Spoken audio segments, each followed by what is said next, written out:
Assalamualaikum warahmatullahi wabarakatuh. Yang saya hormati, dosen pembimbing mata kuliah pembelajaran IPS SD, Ibu Dr. Enung Hasanah, SPD, MPD, yang saya banggakan kepada teman-teman sekalian. Perkenalkan, saya Diayu Fitria Kurniawati dari kelompok 9 akan memimpin acara diskusi kita pada siang hari ini. Dan alhamdulillah pada siang hari ini kita dapat melanjutkan perkuliahan melalui presentasi hasil kerja kelompok mengenai modul dengan tema gejala alam di Indonesia dan mitigasinya. Kelompok kami yang beranggotakan saya sendiri, Diayu Fitria, kemudian ada Frida Istiawati Hastuti, Aisyah Putri Maharani, dan Levi Febriana. Teman-teman, langsung saja kita mulai dengan mengucapkan basmalah bersama-sama dan selanjutnya adalah penyampaian materinya. Materi yang pertama yaitu yang akan saya sampaikan sendiri mengenai gejala alam yang ada di Indonesia dan mitigasinya. Nah, di slide yang pertama ini adanya peta konsep. Peta konsep gejala alam di Indonesia dan mitigasinya ini terbagi menjadi 4. Adanya pengertian gejala alam, kemudian macam-macam gejala alam di Indonesia, sebab-sebab terjadinya gejala alam, dan upaya mencegah serta menghadapi gejala alam. Adapun kegiatan selanjutnya yaitu siklus kegiatan. Di siklus kegiatan yang pertama ini ada apa yang dimaksud dengan gejala alam, kemudian apa saja gejala alam yang menguntungkan, apa saja gejala alam yang merugikan, apa saja yang terjadi dengan keadaan alam Indonesia yang khas. Pada siklus kegiatan 2, ada apa saja macam-macam gejala alam di Indonesia. Siklus kegiatan 3, ada apa saja penyebab terjadinya gejala alam di Indonesia. Dan siklus yang terakhir, kegiatan 4, adanya bagaimana upaya dalam mencegah dan menghadapi gejala alam di Indonesia. Petunjuk kegiatannya, siklus kegiatan ini bisa digunakan 1 kali putaran. Artinya, guru bisa menyelesaikan siklus belajar siswa pada tahap 4. Guru juga bisa menyilang siklus dengan pertanyaan baru yang muncul dari tahap refleksi. Gambaran umum unit. Kelas 5, dengan alokasi waktu 245 menit, jumlah pertemuannya 7 kali, jumlah siswanya antara 15 sampai 20, ruang lingkupnya gejala alam yang terjadi di Indonesia. Waktu pembelajarannya periode Maret sampai dengan April. Tujuan pembelajaran. Siswa dapat mendefinisikan apa itu gejala alam. Kemudian siswa dapat menyebutkan macam-macam gejala alam yang ada di Indonesia. Siswa dapat menganalisis apa yang menjadi penyebab terjadinya gejala alam di Indonesia, dan siswa dapat menemukan bagaimana upaya dalam mencegah dan menghadapi gejala alam di Indonesia. Kompetensi dasar IPS-nya 3.1, mengidentifikasi karakteristik geografis Indonesia sebagai negara kepulauan atau maritim dan agraris serta pengaruhnya terhadap kehidupan ekonomi, sosial, budaya, komunikasi, serta transportasi. 4.1, menyajikan hasil identifikasi karakteristik geografis Indonesia sebagai negara kepulauan atau maritim dan agraris serta pengaruhnya terhadap kehidupan ekonomi, sosial, budaya, komunikasi, serta transportasi. Dan pada gambaran umum unit selanjutnya ada profil pelajar Pancasila. Di sini berisi benar, kritis, kreatif, gotong royong, beriman, bertakwa pada Tuhan Yang Maha Esa, dan berakhlak mulia. Untuk model pembelajarannya sendiri menggunakan tatap muka. Perangkat ajarnya untuk siswa reguler atau tipikal. Penilaian kelompoknya menggunakan asesmen individu dan asesmen kelompok. Jenis asesmennya sendiri berupa tertulis dan performa. Kemudian metodenya menggunakan ceramah, diskusi, presentasi, dan penugasan. Kelengkapan perangkat ajarnya menggunakan lembar kerja siswa dan rubrik penilaian. Pada kegiatan 1 ini, ada apa yang dimaksud dengan gejala alam. Kelasnya kelas 5, dengan alokasi waktu 35 menit, jumlah pertemuannya 1 kali, jumlah siswa yang disarankan 15-20 siswa, kemudian fase capaiannya pengertian gejala alam. Tujuan pembelajarannya, siswa dapat mendefinisikan apa itu gejala alam. Ketersediaan materinya, pengayaan untuk siswa, dan alternatif penjelasan berupa metode atau aktivitas untuk siswa yang sulit memahami konsep. Model pembelajarannya tatap muka. Metodenya menggunakan diskusi, presentasi, proyek, dan eksplorasi. Perangkat ajarnya yaitu siswa reguler atau tipikal. Kemudian alat dan bahan yang digunakan berupa alat tulis, papan tulis, spidol, dan lembar kerja atau refleksi. Kegiatan pembelajarannya ini berupa individu dan berkelompok. Persiapan mengajarnya, mencetak lembar kerja siswa sesuai jumlah siswa dan memahami hal-hal penting mengenai gejala alam. Di ide besar, ada gejala alam di Indonesia, yaitu apa sih gejala alam? Di sini dijelaskan bahwa gejala alam merupakan peristiwa yang terjadi secara alami karena faktor alam itu sendiri. Kemudian gejala alam yang menguntungkan itu adanya angin darat pada malam hari dimanfaatkan nelayan untuk berlaut, dan yang kedua adanya angin laut pada pagi hari dimanfaatkan nelayan untuk kembali dari berlaut. Dan gejala alam yang merugikan ada gempa bumi, angin tornado, dan tsunami. Kemudian keadaan alam Indonesia yang khas. Keadaan alam Indonesia yang khas ini menyebabkan gejala alam tertentu dan sering terjadi di Indonesia. Dan di wilayah Indonesia terdiri atas beberapa lempeng, yaitu adanya lempeng Indo-Australia, lempeng Eurasia, dan lempeng Pasifik. Pergerakan lempeng ini dapat menyebabkan terjadinya gempa bumi tektonik, dan jika terjadi di dasar laut dapat memicu terjadinya tsunami. Maka itulah sebabnya gempa bumi tektonik dan tsunami sering terjadi di Indonesia.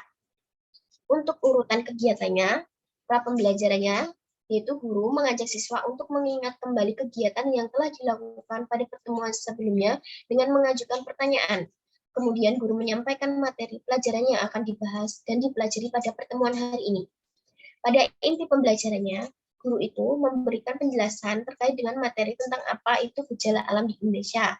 Kemudian guru mengajak siswa untuk mengamati video atau gambar mengenai beberapa contoh gejala alam. Guru juga menugaskan siswa untuk mendiskusikan apa gejala alam yang menguntungkan dan merugikan berdasarkan penjelasan yang telah disampaikan oleh guru. Kemudian guru mempersilahkan siswa untuk mengerjakan tugasnya di lembar kerja siswa yang sudah dibagikan. Pada penutup pembelajaran, guru ini mengulas kembali terkait materi yang sudah dijelaskan ke siswa dengan bertanya mengenai pemahaman materi pada pertemuan ini. Kemudian guru mengajak siswa bersama-sama menyampaikan kesimpulan terkait dengan materi yang sudah disampaikan. Pada kegiatan refleksi guru, sebagai guru bertanya, apakah semua siswa itu yang terlibat di dalam kegiatan diskusi dan apa yang membingungkan bagi mereka. Kemudian apa pertanyaan yang akan dibahas pada pertemuan selanjutnya. Kemudian siapa siswa yang memerlukan bantuan untuk memahami topik ini.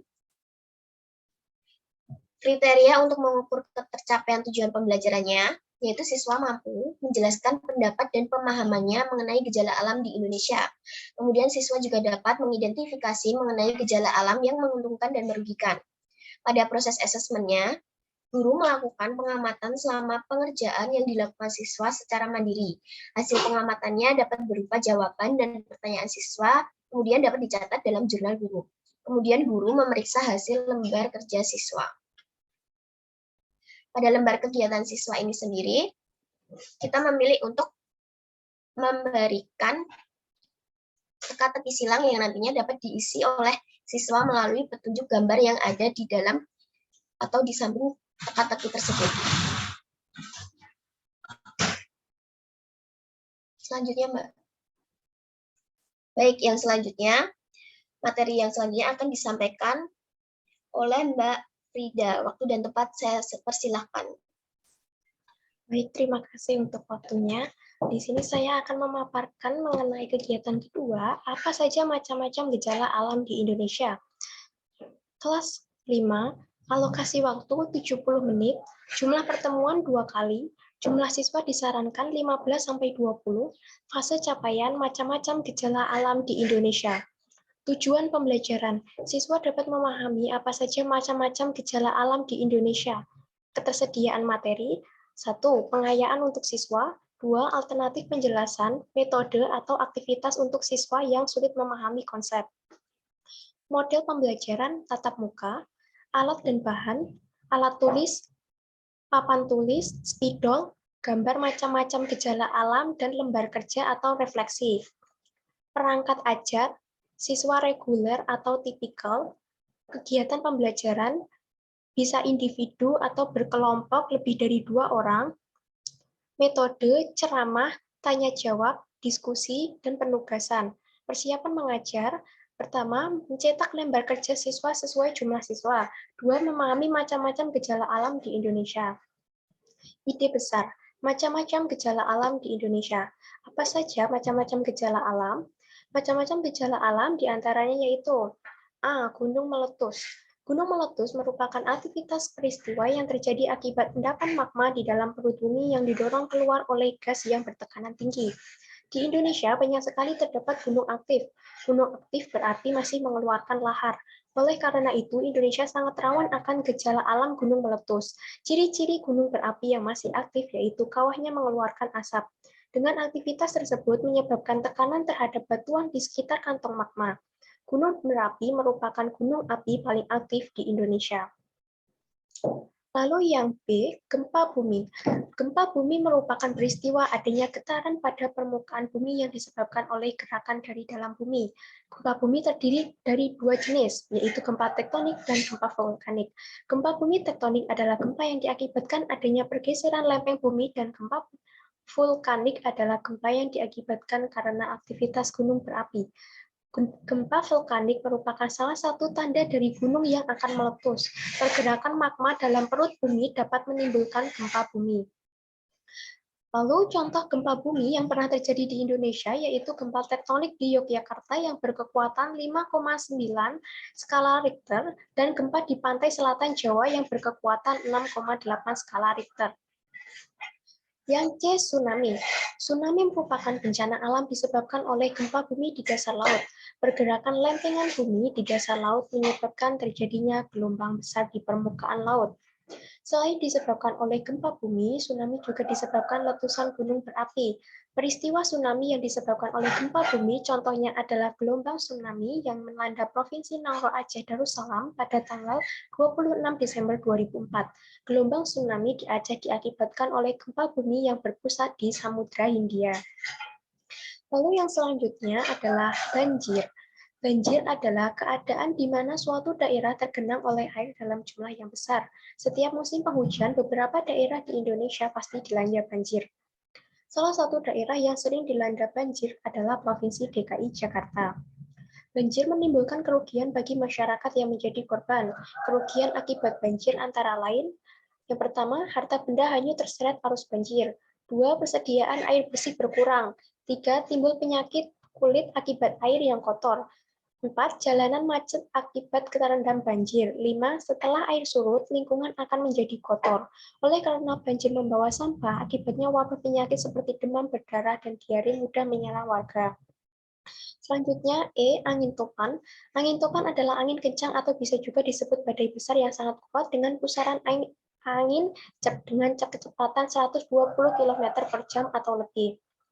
Tanda-tanda terjadinya angin ribut. 1, terjadi gumpalan awan gelap, besar, dan tinggi. 2, petir dan guru terlihat dari kejauhan.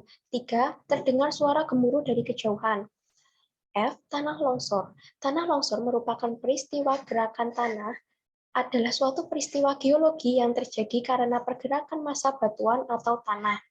Daerah yang rawan terjadi tanah longsor biasanya adalah daerah pegunungan. Tanah longsor sering terjadi pada saat musim hujan. Hujan yang lebat dapat menyebabkan kekuatan tanah di lereng pegunungan lemah. Dengan demikian, sering terjadi longsor. Lalu berikut adalah lembar kerja siswa dengan soal sebagai berikut. Amatilah salah satu gejala alam yang pernah kalian alami atau pernah kalian lihat di TV. Lalu jawablah soal di bawah ini. 1, sebutkan nama gejala alam tersebut. 2, sebutkan ciri-ciri gejala alam tersebut sesuai yang kalian ketahui. 3, jelaskan kondisi lingkungan sekitarnya setelah terjadinya gejala alam tersebut. Nah, siswa dapat menjawab pada lembar jawab yang telah disediakan oleh guru. Lalu urutan kegiatan pembelajaran, pra-pembelajaran. 1, guru mengajak siswa untuk mengingat kembali kegiatan yang telah dilakukan pada pertemuan sebelumnya dengan mengajukan pertanyaan. 2. Guru menyampaikan topik pembelajaran yang akan dibahas dan dipelajari pada pertemuan hari ini. Inti pembelajaran. Guru memberikan penjelasan terkait dengan materi tentang apa saja macam-macam gejala alam di Indonesia.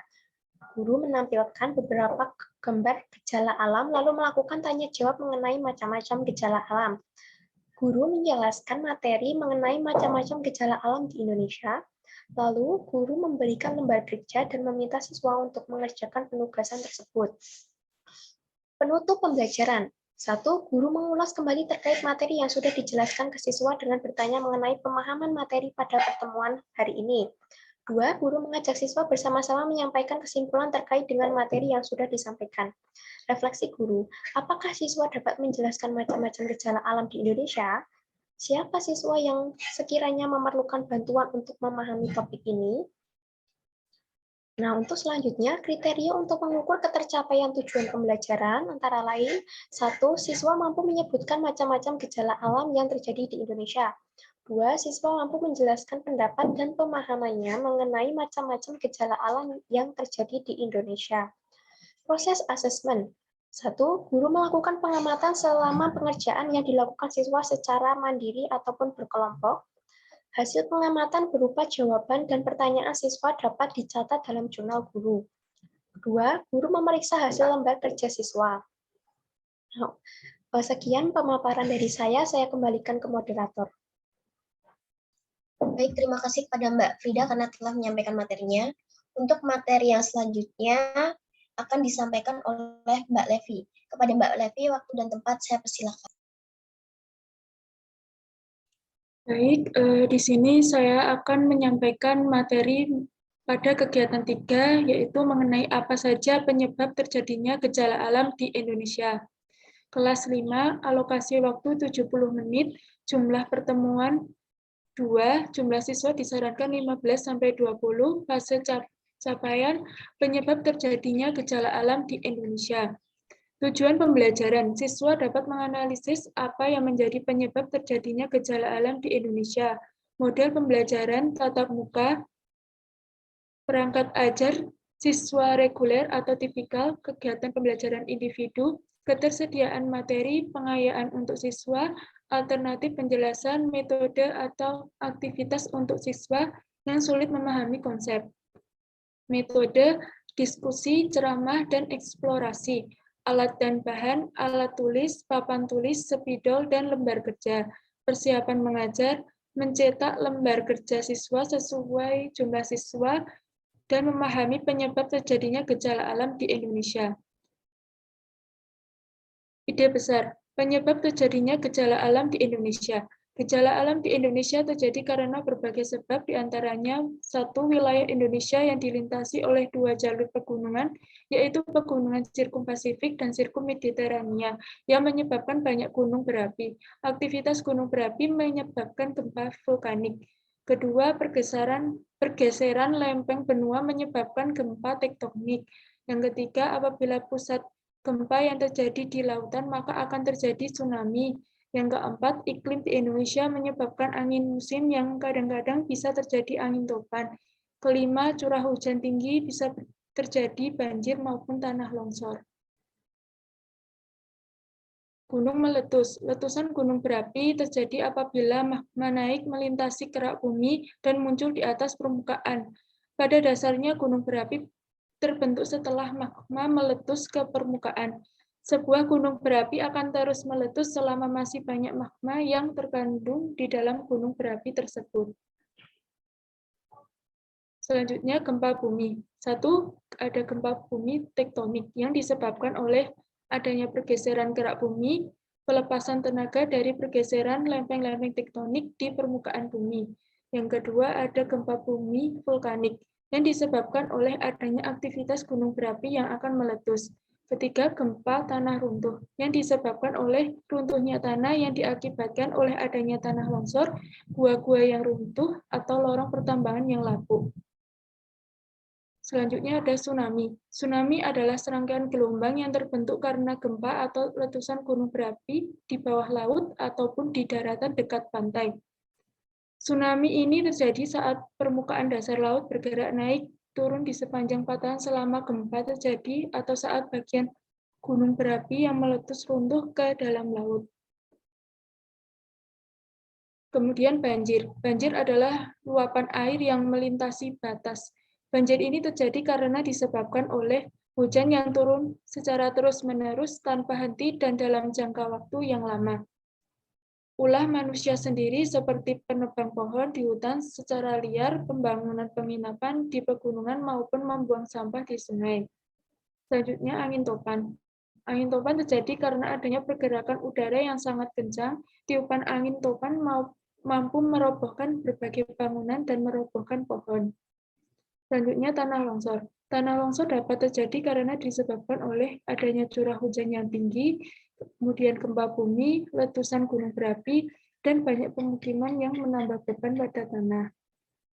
Untuk urutan kegiatannya, pra-pembelajaran, guru mengajak siswa untuk mengingat kembali kegiatan yang telah dilakukan pada pertemuan sebelumnya dengan mengajukan pertanyaan.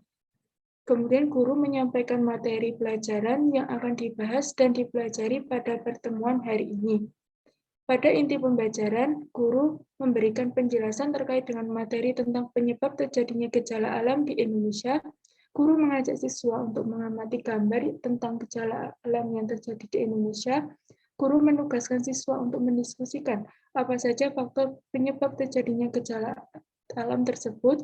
Guru membagikan lembar kerja dan siswa diminta untuk mengerjakan penugasan tersebut. Untuk penutup pembelajaran, guru mengulas kembali terkait materi yang sudah dijelaskan ke siswa dengan bertanya mengenai pemahaman materi pada pertemuan ini. Guru juga mengajak siswa bersama-sama menyampaikan kesimpulan terkait dengan materi yang sudah disampaikan. Selanjutnya, refleksi guru. Apakah siswa dapat menjelaskan pemahaman mereka? Apa yang membingungkan mereka? Apa pertanyaan yang dapat dibahas pada pertemuan selanjutnya? Dan siapa siswa yang memerlukan bantuan untuk memahami topik ini? Selanjutnya, untuk kriteria untuk mengukur ketercapaian tujuan pembelajaran. Di sini siswa mampu menjelaskan pendapat dan pemahamannya mengenai berbagai gejala alam di Indonesia. Siswa dapat mengidentifikasi penyebab dari terjadinya gejala alam yang ada di Indonesia. Untuk proses asesmen, guru melakukan pengamatan selama pengerjaan yang dilakukan siswa secara mandiri. Hasil pengamatan berupa jawaban dan pertanyaan siswa dapat dicatat dalam jurnal guru. Dan guru memeriksa hasil lembar kerja siswa. Berikut ini lembar kerja siswa. Di sini siswa diminta untuk menjawab dengan pertanyaan yaitu, apakah daerah kalian pernah terjadi gejala alam seperti gambar di atas?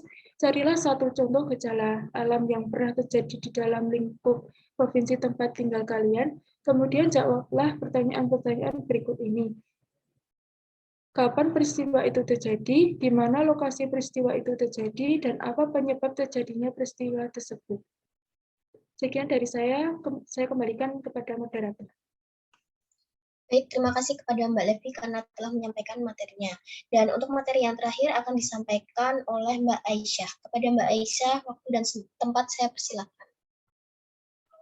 Selanjutnya yaitu kegiatan 4. Bagaimana upaya dalam mencegah dan menghadapi gejala alam di Indonesia?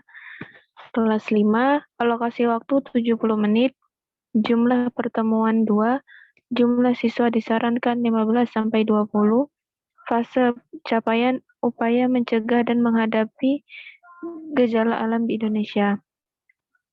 Dengan tujuan pembelajaran, siswa dapat menemukan bagaimana upaya mencegah dan menghadapi gejala alam di Indonesia. Ketersediaan materi, yang pertama pengayaan untuk siswa, dan kedua alternatif penjelasan, metode atau aktivitas untuk siswa yang sulit memahami konsep. Model pembelajaran tatap muka, alat dan bahan, alat tulis, papan tulis, spidol, gambar, upaya mencegah dan menghadapi gejala alam di Indonesia, dan lembar kerja atau refleksi.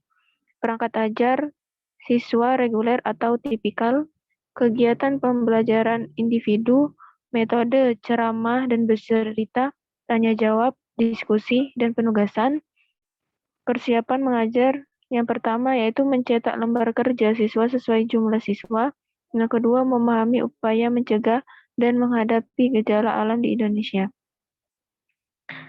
Selanjutnya, ide besar. Upaya dalam mencegah dan menghadapi gejala alam di Indonesia. Yang pertama, gunung meletus. Bagaimana upaya mencegah dan menghadapi gejala alam gunung meletus? Yaitu yang pertama, segera tutup semua jendela, pintu, dan sumber ventilasi seperti ventilasi cerobong asap atau tungku. Yang kedua, matikan AC dan sistem pemanas, lalu pindah ke ruang interior tanpa jendela yang berada di atas permukaan tanah. Yang ketiga, demi melindungi diri dari jatuhan abu vulkanik, cobalah untuk tetap di dalam rumah dan tempatkan handuk lembab di antara pintu dan tanah. Yang keempat, jika Anda pergi keluar, kenakan lengan panjang dan celana panjang, kenakan masker sekali pakai, dan kenakan kacamata dan beralih ke kacamata bukan lensa kontak. Yang kelima, abu vulkanik sangat berbahaya bagi mereka yang menderita penyakit pernafasan, juga anak-anak dan lansia. Jadi, keputusan terbaik adalah tetap berada di dalam rumah. Yang keenam, setelah letusan, cobalah untuk menghindari mengemudi pada daerah dengan hujan abu vulkanik lebat. Yang ketujuh, jika perlu dan dengan sangat hati-hati, bersihkan abu dari atap rumah. Perlu diketahui bahwa abu yang berat dapat menyebabkan bangunan runtuh. Yang kedelapan, ulurkan bantuan untuk menjangkau teman dan tetangga, terutama mereka yang mungkin memerlukan bantuan khusus. Selanjutnya, yaitu 2, gempa bumi. Bagaimana upaya mencegah dan menghadapi gejala alam gempa bumi? Yang pertama yaitu berlindung di bawah meja. Berlindung di bawah meja jika berada di dalam ruangan, rumah, atau kantor. Hal ini agar tubuh tidak terkena benda-benda yang berjatuhan. Yang kedua, lindungi kepala dengan beberapa alat. Jangan lupa untuk melindungi kepala dengan helm, bantal, papan, atau kedua tangan dengan posisi terlungkup. Hal ini merupakan salah satu cara selamat dari gempa. Yang ketiga yaitu jauhi gedung atau tiang. Jauhi gedung dan tiang jika berada di luar ruangan dan rumah. Hindari gedung dan tiang menuju daerah terbuka. Yang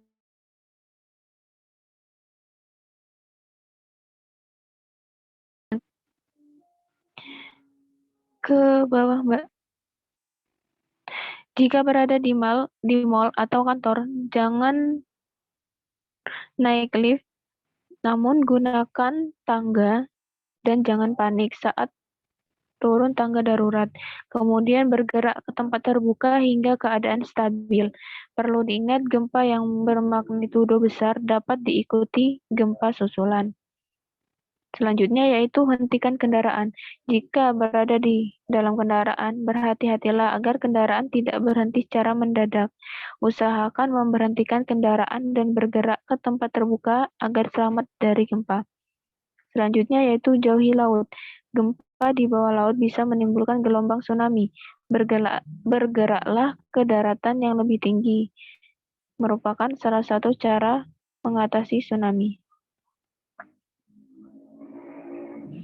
Yang ketiga yaitu tsunami. Bagaimana upaya mencegah dan menghadapi gejala alam tsunami? Yang pertama yaitu cari info jalur evakuasi dan tempat aman. Selanjutnya, ketahui info siaga bencana setempat saat liburan ke pantai, latihan evakuasi di berbagai kondisi, cari tahu cara menyelamatkan hewan peliharaan, ketahui peralatan peringatan dini setempat.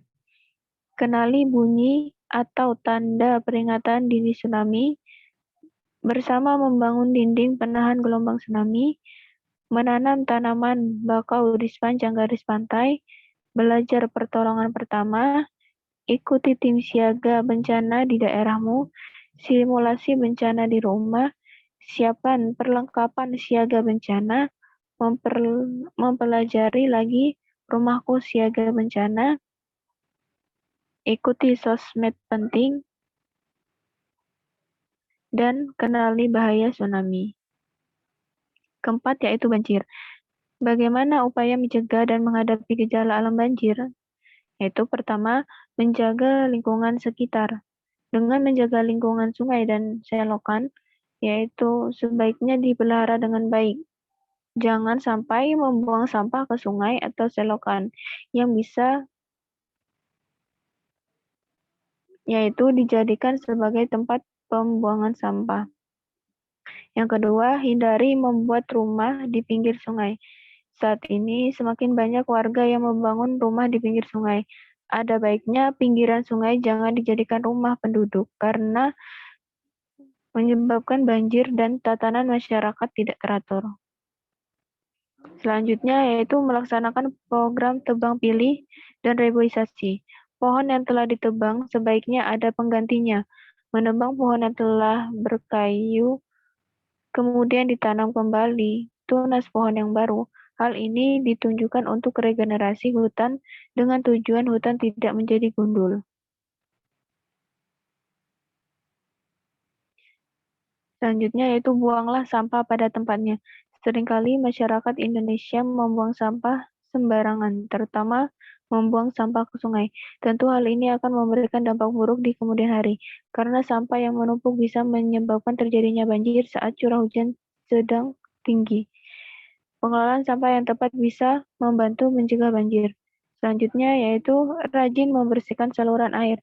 Perbaikan dan pembersihan saluran air tentu harus ada. Di wilayah tertentu bisa diadakan secara gotong royong. Penjagaan ini harus dilakukan secara terus-menerus dengan waktu berkala.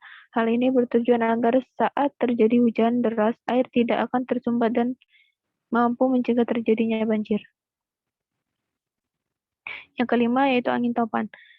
Bagaimana upaya mencegahnya? Yaitu pertama, memiliki struktur bangunan yang dapat memenuhi syarat teknis sehingga mampu untuk bertahan terhadap angin, terutama angin besar. Yang kedua, di daerah rawan angin badai perlu adanya standar bangunan untuk bisa memperhitungkan beban angin, sehingga struktur bangun dapat bisa menahan angin. Yang ketiga, melakukan penghijauan di bagian atas arah angin untuk meredam gaya angin. Yang selanjutnya, pengamanan atau perkuatan bagian-bagian yang mudah diterbangkan angin yang dapat membahayakan diri atau orang lain di sekitarnya. Selanjutnya, kesiapsiagaan dalam menghadapi angin topan, mengetahui bagaimana cara penyelamatan diri, dan pengamanan barang-barang di sekitar rumah agar terikat atau dibangun secara kuat sehingga tidak diterbangkan angin. Yang terakhir yaitu tanah longsor. Bagaimana upayanya? Yaitu yang pertama, mengenali daerah yang rawan terjadi tanah longsor. Yang kedua, jangan bangun permukiman atau fasilitas di daerah yang rawan bencana. Yang ketiga, menjaga drainase. Fungsi drainase adalah untuk menjauhkan air dari lereng, menghindari air meresap ke dalam lereng, atau menguras air ke dalam lereng, ke luar lereng. Jadi drainase harus dijaga agar jangan sampai tersumbat atau meresapkan air ke dalam tanah. Membuat terasering dengan sistem drainase yang tepat. Penghijauan dengan tanaman yang sistem perakarannya dalam dan jarak tanam yang tepat. Jika ingin mendirikan bangunan, gunakan fondasi yang kuat. Penutupan rekahan di atas lereng untuk mencegah air masuk secara cepat ke dalam tanah. Dan yang terakhir yaitu pembuatan tanggul penahan untuk runtuhan batuan.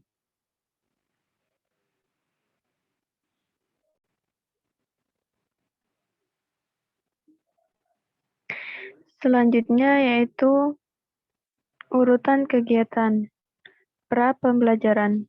Guru mengajak siswa untuk mengingat kembali kegiatan yang telah dilakukan pada pertemuan sebelumnya dengan mengajukan pertanyaan. Guru menyampaikan materi pelajaran yang akan dibahas dan dipelajari pada pertemuan hari ini.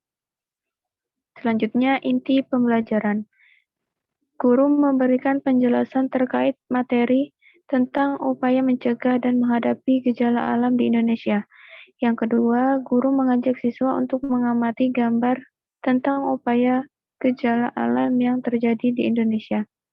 Yang ketiga, guru menugaskan siswa untuk mendiskusikan bagaimana upaya mencegah dan menghadapi gejala alam tersebut. Dan yang terakhir, guru membagikan lembar kerja dan siswa diminta untuk mengerjakan penugasan tersebut. Kemudian penutup pembelajaran. Guru mengulas kembali terkait materi yang sudah dijelaskan ke siswa dengan bertanya mengenai pemahaman materi pada pertemuan ini. Guru mengajak siswa bersama-sama menyampaikan kesimpulan terkait dengan materi yang sudah disampaikan. Selanjutnya, refleksi guru. Apakah siswa dapat menjelaskan pemahaman mereka? Apa yang membingungkan bagi mereka? Apa pertanyaan dapat dibahas pada pertemuan selanjutnya? Siapa siswa yang memerlukan bantuan untuk memahami topik ini? Selanjutnya, kriteria untuk mengukur ketercapaian tujuan pembelajaran. Yang pertama, siswa mampu menjelaskan pendapat dan pemahamannya mengenai gejala alam di Indonesia. Yang kedua, siswa dapat mengidentifikasi upaya mencegah dan menghadapi gejala alam yang ada di Indonesia. Proses asesmen, guru melakukan pengamatan selama pengerjaan yang dilakukan siswa secara mandiri berkelompok. Hasil pengamatan berupa jawaban dan pertanyaan siswa dapat dicatat dalam jurnal guru. Selanjutnya, guru memeriksa hasil lembar kerja siswa.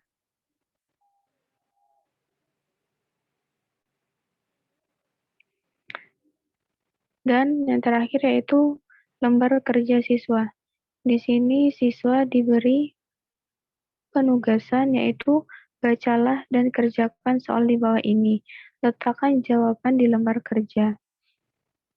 Dengan soal, sebutkan gejala alam yang pernah terjadi di masing-masing daerah kalian dan bagaimana upaya dari kalian untuk mencegah dan menghadapi bencana tersebut. Saya kembalikan ke moderator. Baik, terima kasih kepada teman-teman sekalian karena telah menyampaikan materinya. Nah, kepada teman-teman yang ingin bertanya atau menyampaikan pendapat mengenai materi yang mungkin belum dipahami atau kurang lengkap, teman-teman bisa menyampaikan pendapatnya atau bertanya melalui WA Group. Demikian tadi presentasi dari kelompok kami. Saya sebagai moderator memohon maaf atas kesalahan kata maupun perbuatan yang saya lakukan dan atas kekurangannya. Terima kasih untuk perhatiannya. Wassalamualaikum warahmatullahi wabarakatuh. Waalaikumsalam warahmatullahi wabarakatuh.